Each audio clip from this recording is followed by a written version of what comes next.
今日は2月1日。この日はスキズのグッズやらくじやらいっぱい展開されてていいなぁと思いながら、しかし私は今年はグッズもくじも買わないと決めているので眺めているだけでした。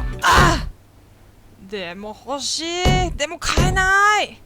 ならば今日もタイミーでバイトしてきます。今日は父が昔働いていたお店の系列店で働くことになりました。たまたまなんですけれど、ちょっとドキドキしますね。とその前にまずは腹ごしらえです。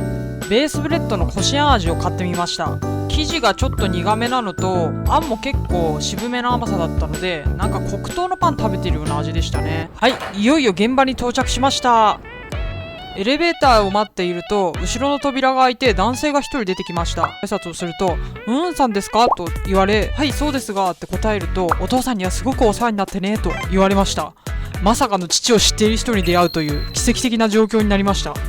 どうやら今日はこの方と一緒に働くみたいで、すごく楽しみだなと思いました。その後タイミー担当の所長の方と会ったんですけれど、その方は何も言ってこないんですが、やっぱり父のことを知ってる様子でした。先ほど挨拶をした方と一緒に働いてる時に父のことで盛り上がってすごく楽しかったです。仕事も丁寧に教えていただきました。休憩することになり、休憩室に行くと女性が一人いました。一緒に働いていた愛さんがさんの娘さんだよと私のことを紹介すると、その方が嘘、運命じゃん、こんなことってあるのね、嬉しい、お父さんは元気？パチンコに行ってるの？と聞かれたので、相変わらず元気でパチンコにも行ってますと答えました。なんていう会話をしてるんだ。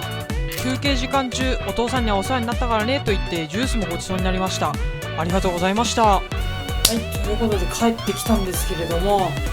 いやーびっくりしましたね。まさかあんな奇跡が起きるとはね、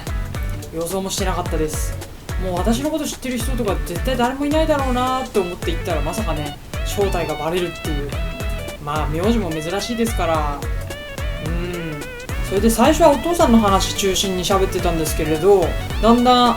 お父さんの話ばっかしてごめんねなんて言ってくれて、いろいろ私の身の上話なんかもちょっとしたりして楽しかったです。